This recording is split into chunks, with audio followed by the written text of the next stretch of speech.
Hello, my name is Lara. I'm from DNAngels, and I'm here with a client story. You may recognize me because I am a sometime co-host to Heidi for our show Lost and Found, which if you haven't seen it, look it up on YouTube. It's awesome. I had a really interesting client story happen this week, and I thought I'd pop in and tell you about it. I had a woman contact us, and it ended up about 3, 4 months ago. She did a DNA test, and surprise, she found out that her dad was not her dad. So the first thing she did is she went to go talk to her mom. Her mom told her that she was actually donor conceived. And this blew her mind. She had no idea, none at all. The mom's like, don't tell dad. Basically, dad doesn't want her to know, blah, blah, blah. We know how it all goes, right? We know how lies are. They never stay hidden, do they? They just get worse. But anyway, so she contacts us to try to figure this whole thing out. And in the meantime, she's using her dad's Ancestry account. So it was we had to hurry up and delete everything out and all that. But the case ended up coming together pretty quickly. There was actually a half sibling match, but I pretty quickly figured out that was also a donor conceived child. Then, things took a little bit of time because you guys know how we all do this. We go back a couple generations and try to tie everyone together. But one side was not coming together at all. And they were just recent immigrants, which happens all the time. People in other countries, they don't really do the DNA test that we do here in the U.S. Some places they're not allowed to do it, that kind of a thing. But if you have recent immigrants, talk to one of us because we can help you out with some hints on that. So that's what the problem was. And then we figured out pretty quickly who the dad was. Well, here's where it kind of gets interesting. So the client, she is a super smart college engineering professor, super smart lady. And she's a little bit younger than me, but still, I'm actually an engineer. And we know that that's not the most common thing to have engineers, any kind of math thing in college, even now. But so I started looking up. Everyone I was finding in her family was super, super, super smart. Like her dad. I'll get to him last because that's kind of an interesting thing. But her great-grandfather, I'm going to have to read this here. The great-grandfather was also a college professor. And this whole side of the family is super athletic. So he was a college professor and he was a super great athlete. He was such a good professor that he has an entire hall at his university named after him. Then the great uncle, again, another nationally ranked scholar athlete, who, this is kind of crazy, at the age of 17 enrolled in medical school. And at the time, that was the youngest ever to enroll in medical school. And it's probably, it's probably been broken now, but holy cow, that is super young. I have a kid who's a doctor and it was hard at, 22. I can't imagine being 17. But then this is kind of funny. The great aunt, she also scholar athlete, nationally ranked in her sport. But what I find is interesting is her hobbies. She loved gravestones and did a society about that. She actually even wrote a book on her family history.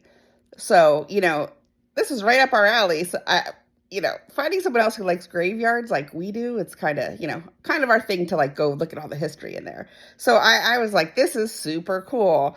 And then it came to the dad. They're all super smart.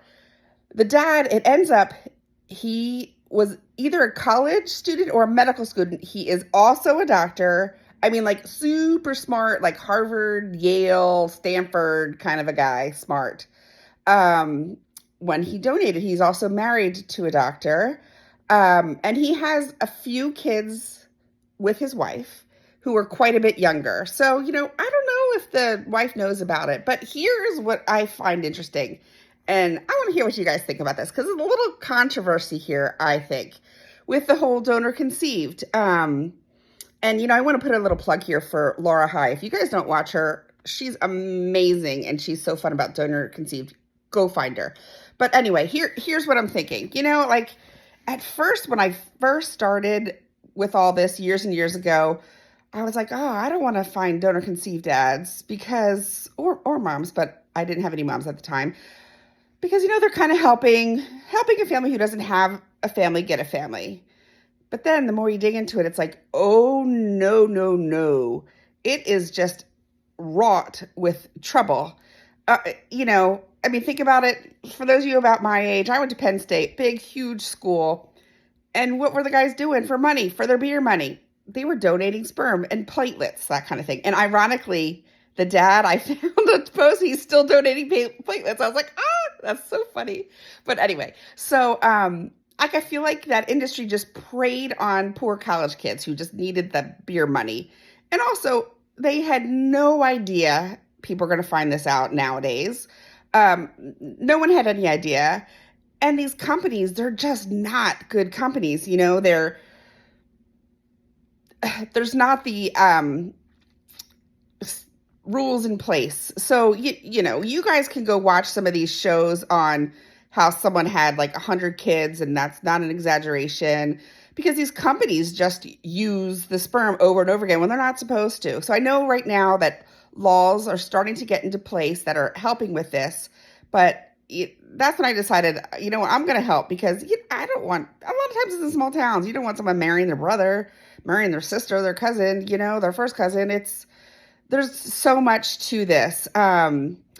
And it really needs some regulation. So I know some of you are gonna come at me with this, but it's just a slippery slope. I agree that it's nice that moms are getting help having children, but there is so much more to this. These they preyed on these poor college kids, and then you have the sperm donation centers that are uncouth and doing all this stuff.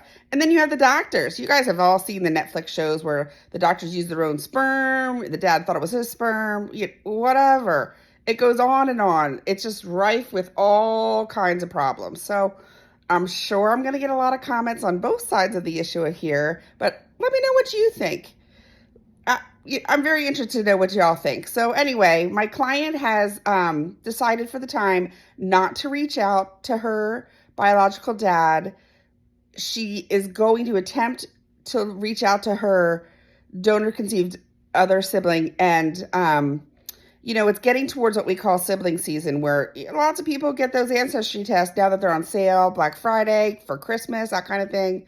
And all this stuff starts popping up. So, I told her to be prepared and to go ahead and look on all those other sites we use to see there could be others out there. But her dad still doesn't know, so it's a real touchy subject. We don't have anything online to keep her privacy. But, we're thinking of her because it's hard. So anyway, pop in, let us know what you guys think, and don't forget to share our content, because we do this by surviving on donations. So get our word out. We're volunteers. We want to help everyone do this. There's no charge for finding your biological parent. So get our names out there. People shouldn't be paying for genealogists to do this. That we'll do for free. But we do appreciate you getting our name out, so we can get some donations that help us, keep the doors open, keep us buying all the systems we need to find this information. So again, my name is Lara. I'm the weird spelling one, Lara. So I'll talk to you guys soon.